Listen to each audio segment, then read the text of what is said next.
Hey Carolyn, I'm Valerie Bennett. I am here to comment on your discussion board number 6 for our class. I think it's the last one, so awesome. And kudos to you. I just wanted to kind of compliment you in the way that you articulated your points. I thought that they were really well written. First of all, you talked about as a Christian counselor, which is awesome that you are able to discuss Jesus in your practice as well, and use like a spiritual model to do that. I just retired from the Air Force, and that wasn't something we were authorized to do. So I really think that that's awesome that you're able to do that.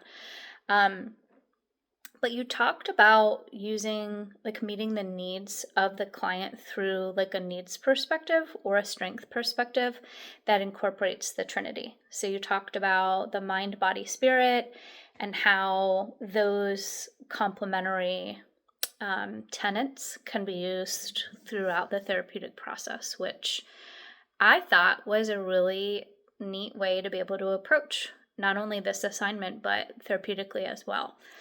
So integrating Christ's values into therapy, you said, was a way to grow closer to the client. And I couldn't agree more. So when we use the standard of God as the higher, most authorized standard by which to set goals, seek goals, and achieve goals, I think that that makes it the most clear and Christ-centered that we can be for and with the clients.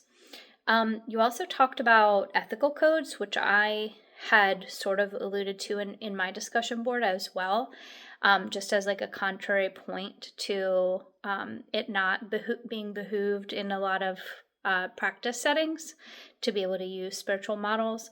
And you kind of stated that as well, that, and maybe even for like insurance purposes, or just for personal biases or things that can do to a client to kind of deter them by that integration. But you also then talked about being a Christian counselor and integrating those biblical concepts into therapy as being an important description and foundation. And then talking about labels. So you mentioned, which I kind of alluded to as well in my discussion as it relates to like the stigmatization part, but more so from a diagnostic classification, like DSM-5 sort of structured lens. But you talked about that as well in saying that a Christian label can cause a person to think that they're something that they're not. So I think that that was really impactful as well.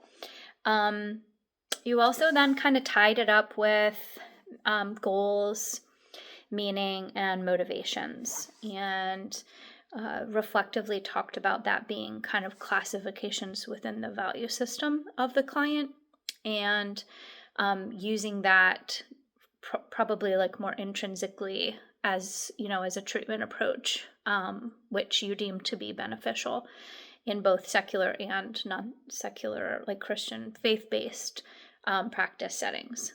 And I really loved your perspective. So great work.